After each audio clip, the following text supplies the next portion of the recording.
সশস্ত্র বাহিনী, আবারও বলছি শেষ কথা, জরুরি অবস্থা জারি করে বাঁচতে হলে, দেশকে বাঁচাতে হলে, জনগণকে বাঁচাতে হলে জরুরি অবস্থা জারি করে এখনই ক্ষমতা হাতে নিন। বাংলাদেশে যুদ্ধ শুরু হয়ে গেছে। সবাইকে সতর্ক করতেই আমি অত্যন্ত জরুরি কিছু তথ্য প্রকাশ করতে আপনাদের সামনে এলাম। 2009 সালে বিডিআর অফিসার হত্যা, সেনা অফিসার হত্যার আগে যেরকম চিঠি বিতরণ হয়েছিল, ঠিক আবার সেই চিঠি বিতরণ শুরু হয়ে গেছে। বিডিআরের সেনা হত্যার আগে সেনা হত্যায় যারা যারা জড়িত ছিল তাদের মাঝখানে সোহেল তাজ অন্যতম। সেই সোহেল তাজ আবার নাটকীয়ভাবে বাংলাদেশে এখন হাজির। চিন্তা করে দেখুন, শুধু চিঠিটার সামান্য অংশ দেখাচ্ছি, চিঠিটা ইন্টারনেটে সব জায়গায় ছড়িয়ে বেড়াচ্ছে।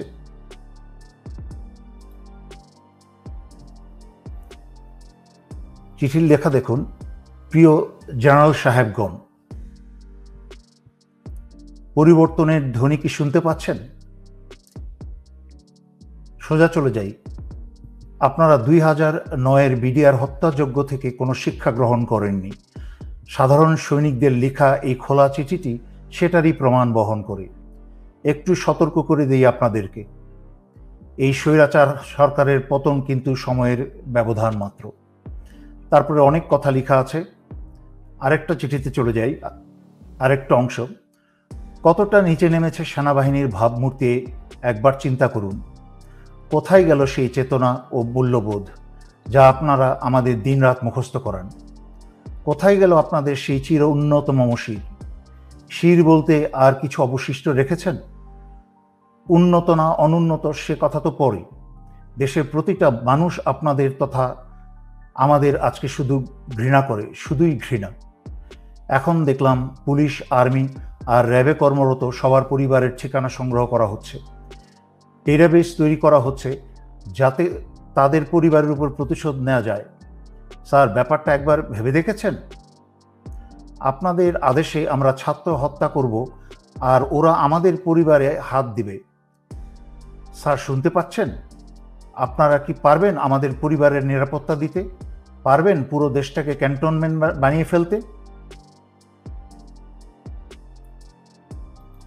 চিঠিটা আরও বেশ বড়, তবে এই চিঠিটায় যেই কথাগুলো উল্লেখ করা হয়েছে, যারা আপনারা সচেতন নাগরিক, দেশপ্রেমিক নাগরিক, যারা আমার লাইভ বা ভিডিও আপনারা দেখেন, তারা নিশ্চয়ই শুনেছেন। বহুদিন যাবৎ আমি এই সতর্ক বাণী দিয়ে আসছিলাম, এভাবে বলছিলাম যে এই বাংলাদেশের সাধারণ সৈনিকের পরিবাররা কিন্তু গ্রামে গঞ্জে থাকে, তারাও অত্যাচারিত। কিন্তু সেনানিবাসে এই হাসিনার পয়সা খেয়ে যারা আজকে দেশ এবং জনগণের বিরুদ্ধে কাজ করছেন, তাদের ভবিষ্যৎ পরিণতি কি হবে আমি কিন্তু বারবার সতর্ক করে আসছিলাম। যদিও ছাত্রছাত্রী এবং জনতার উপর যারা গুলি চালিয়েছে সেটা সমগ্র সেনাবাহিনী চালিয়েছে হাসিনার পোষা এবং হাসিনার বাছাই করা যাদেরকে ঢাকায় 46 ব্রিগেডে বসানো হয়েছে। তার মাঝখানে একজন হচ্ছে অত্যন্ত জঘন্য চরিত্রের ব্রিগেডিয়ার জেনারেল ইমরান, যে শেখ হাসিনার প্রধানমন্ত্রী কার্যালয়েই ছিল এক সময়, এবং তার ক্যাডেট কলেজের বন্ধু বান্ধবের মতামতে সে একটা সাইকোপ্যাথ। সে নিজের আপন ভাইকেও ঠান্ডা মাথায় খুন করতে দ্বিধা করবে না, এবং তার ক্যাডেট কলেজের বন্ধুরা তাকে বহুবার তাদের কাছ থেকে বিচ্ছিন্ন করেছে তাকে। এই সাইকোপ্যাথকে, হাসিনার মতো এক সাইকোপ্যাথ, এই সাইকোপ্যাথকে 46 ব্রিগেডে বসিয়েছে। আর 46 ব্রিগেড চলে হচ্ছে হাসিনার আত্মীয় বর্তমান সেনাপ্রধান জেনারেল ওয়াকারের সরাসরি নির্দেশে, কোনো ডিভিশনের অধীনে নয়। গুলিগুলা ছুঁড়েছে হচ্ছে এই 46 ব্রিগেডের কিছু কুসেনা, চরিত্রহীন কিছু কুসেনা, সমগ্র বাংলাদেশের অন্যান্য সেনানিবাসে থাকা সেনারা না। তাই আপনারা সমগ্র সেনাবাহিনীর উপর ভুল বুঝবেন না। যদিও সেনাবাহিনীর দায়িত্ব ছিল জনগণের কাতারে দাঁড়িয়ে আসা, জনগণ এবং দেশকে রক্ষা করা, সেইটা পবিত্র দায়িত্ব হচ্ছে জনগণের। যাই হোক, যেহেতু হাসিনা তার সর্বোচ্চ ক্ষমতা ব্যবহার করে ফেলেছে ক্ষমতায় টিকে থাকার জন্য, পুলিশ, বিজিবি, প্যারামিলিটারি সব ব্যবহার করেছে, এমনকি সশস্ত্র বাহিনী ব্যবহার করে কারফিউ পর্যন্ত জারি করেও ছাত্র জনতার বিরুদ্ধে পরাজিত হয়েছে। এখন স্বৈরাচারী শেখ হাসিনার হাতে আর কোনো শক্তি বাকি নেই। সেই কারণে স্বৈরাচারী শেখ হাসিনা বাংলাদেশের চিরশত্রু ভারতের ষড়যন্ত্রের কে আহ্বান জানিয়েছে বিডিআরের মতো আরেকটা হত্যাকাণ্ড ঘটাতে। বাংলাদেশ সেনাবাহিনীতে, সেনানিবাসে বা বিভিন্ন কোনো অর্গানাইজেশনে যদি এই ধরনের একটা হত্যাকাণ্ড চালানো যায়, তাহলে ভারতের পরিকল্পনা হচ্ছে বাংলাদেশকে প্রহরী শূন্য করা, বাংলাদেশের সার্বভৌমত্ব এবং স্বাধীনতা রক্ষা করার জন্য আর কোনো প্রহরী বাকি না থাকে। তাই নিজেদের মাঝখানে রক্তক্ষয় শুরু করে দিয়ে সেনাবাহিনীর অফিসার এবং দেশপ্রেমিক সেনাদেরকে হত্যা করে হাসিনা বাংলাদেশের ভিতরে ভারতীয় সেনা প্রবেশ করাবে। তার উদাহরণ আপনারা দেখেছেন এবং শুনেছেন। স্বৈরাচারী শেখ হাসিনা ভারতের সাথে গোপনে বাংলাদেশের বুক চুরে রেল চলাচলের ব্যবস্থা করেছে। যেই ভারতের রেল বিভাগের ভারতীয় সৈন্যের সংখ্যায় প্রায় 70,000 প্রশিক্ষিত সৈন্য। তারা যে কোনো সময় যে কোনো প্রয়োজনে এই উপমহাদেশে যেখানে ভারতের রেল চলে, রেল যোগাযোগ আছে, সেখানে প্রয়োজনে তারা মুহূর্তেই হাজির হয়ে যেতে পারে। তার মানে এই রেল ব্যবস্থার নাম করে বাংলাদেশের ভিতরে চাইলে ভারত প্রয়োজনে 70,000 সেনা মোতায়েন করতে পারে। একদিকে বাংলাদেশের প্রহরী সেনা হত্যা করবে, আর একদিকে ভারতীয় সেনা প্রবেশ করে বাংলাদেশ দখল করবে এবং স্বৈরাচারী শেখ হাসিনাকে বাঁচাবে। আর তার দায় দায়িত্ব সম্পূর্ণ চাপাবে হচ্ছে জামাত শিবিরের উপরে, এবং স্বৈরাচারী শেখ হাসিনা বলবে যে এই কাজ করে শুরু করেছে বাংলাদেশ সেনাবাহিনীর ভেতরে থাকা জামাতের লোকজন বা শিবিরের লোকজন, যা স্বৈরাচারী শেখ হাসিনার চোরপুত্র জয়ের মুখে থেকে আমরা বেশ কয়েকবার শুনেছি যে সেনাবাহিনীর ভিতরে জামাত শিবির আছে। সুতরাং আমি সকল জনগণকে অনুরোধ করছি, আপনারা এই মুহূর্ত থেকে অত্যন্ত সচেতন হয়ে যান। কোথাও আপনারা একা থাকবেন না। কোথাও আপনাদেরকে বাসা বাড়িতে এলাকায় যদি পুলিশি হানা হয়, তাহলে আপনারা সারা এলাকার মানুষ ঘিরে ধরবেন এবং ছাত্রছাত্রী তোমরা সবাই পকেটের মাঝখানে তোমরা মরিচের গুঁড়া রাখবে। কাছের থেকে এসে ছাত্রলীগ পুলিশ যারাই তোমাদেরকে ধরে নিয়ে যেতে চাইবে, তাদের চোখে মুখে মরিচের গুঁড়া মেরে দাও। এটা হচ্ছে ন্যূনতম তোমাদের ডিফেন্স। তাছাড়াও হাতে যা পারো তোমরা রাখো সংঘবদ্ধভাবে। নাও আসছি সর্বোপরি সশস্ত্র বাহিনীর প্রতি। ইতিমধ্যে 57 জন ভাই হারিয়েছেন, তখন কোনো পদক্ষেপ নেন নাই ভাইদের বাঁচানো। দেশ ভারতের দখলে চলে গেছে এই স্বৈরাচারী হাসিনার কারণে।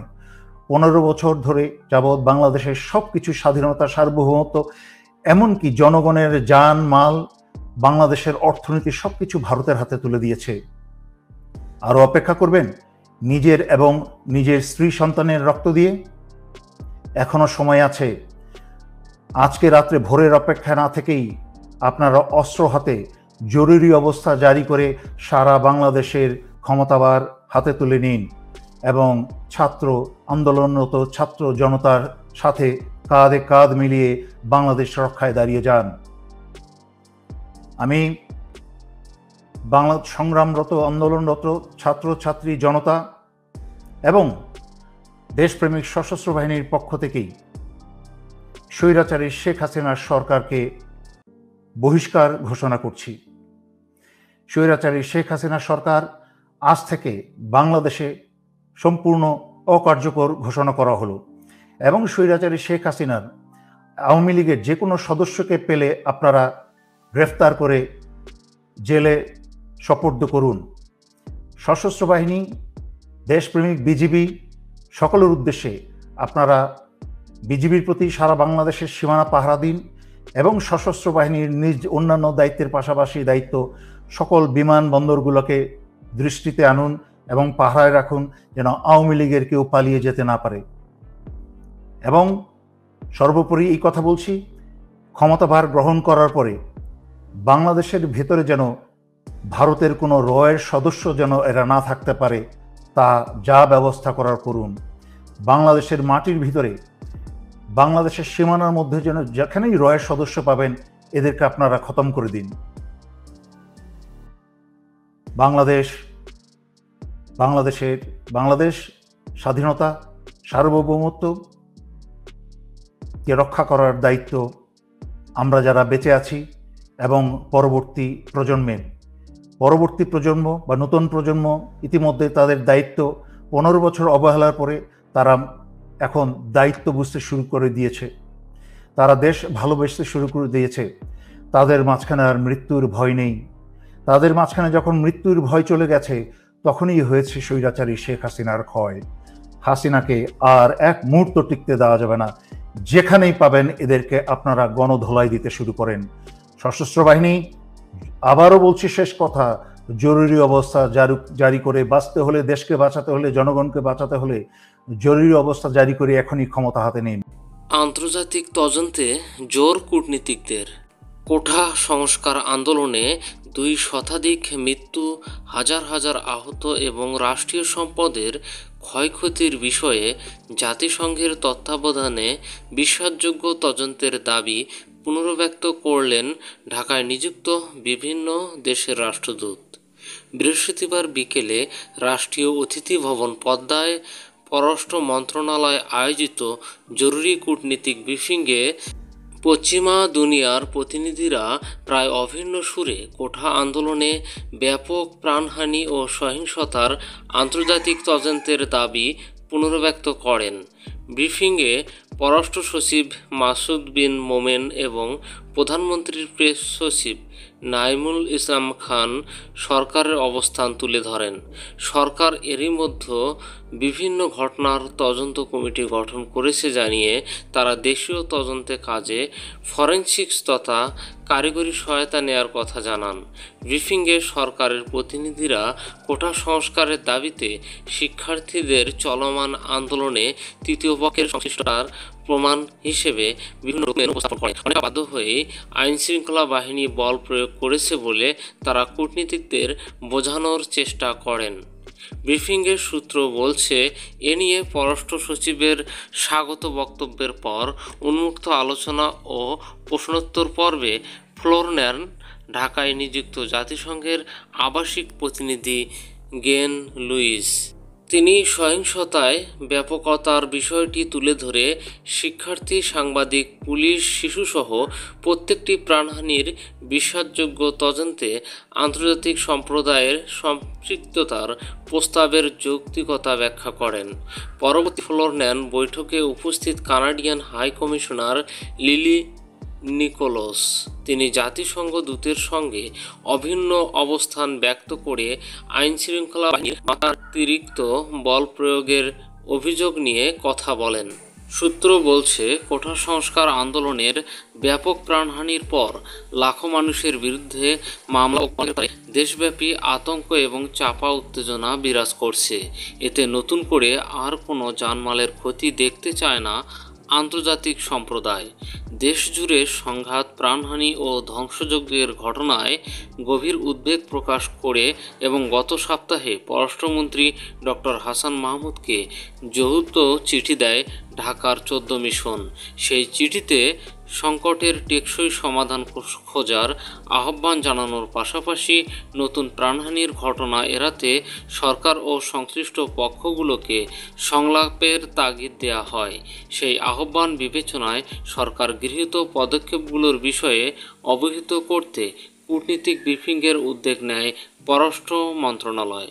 অপ্রত্যাশিতভাবে পররাষ্ট্রমন্ত্রীর বিদেশ সফর দীর্ঘ হওয়ার প্রেক্ষিতে হঠাৎ মন্ত্রী ব্রাসেল থেকে লন্ডন হয়ে ফেরার নির্দেশ থাকায় পররাষ্ট্র সচিব ব্রিফিং করেন। এতে পররাষ্ট্রমন্ত্রীর বরাবর পাঠানো যৌথ চিঠির 14 সিগনেটরি যুক্তরাষ্ট্র, Britain, France, Germany, Italy, Spain, Netherland, Canada, Sweden, Switzerland, Denmark, Norway, Australia দূতাবাস এবং ইউরোপীয় ইউনিয়ন ইউ ডেলিগেশন কার্যালয়ের প্রতিনিধি ছাড়াও জাতিসংঘের আবাসিক প্রতিনিধি, ভারত, চীন, রাশিয়া ও সৌদির রাষ্ট্রদূত বিশেষভাবে আমন্ত্রিত ছিলেন। মন্ত্রীকে লেখা চিঠিতে চলমান সংকট সমাধানে আইনশৃঙ্খলা বাহিনীর মাত্রাতিরিক্ত বল প্রয়োগের জবাবদিহি, আটককৃত ব্যক্তিদের বিচারের যথাযথ প্রক্রিয়া অনুসরণ এবং যত দ্রুত সম্ভব সারা দেশকে পুরোদমে ইন্টারনেট চালুর আহ্বান জানান। সম্মানিত প্রিয় দর্শক, ভিডিওটি সম্পর্কে আপনাদের মহামূল্যবান মতামত কমেন্ট করে জানান। এতক্ষণ ধৈর্য ধরে ভিডিওটি দেখার জন্য আপনাদেরকে অসংখ্য ধন্যবাদ। সবাই সুস্থ থাকুন, ভালো থাকুন। আসসালামু আলাইকুম।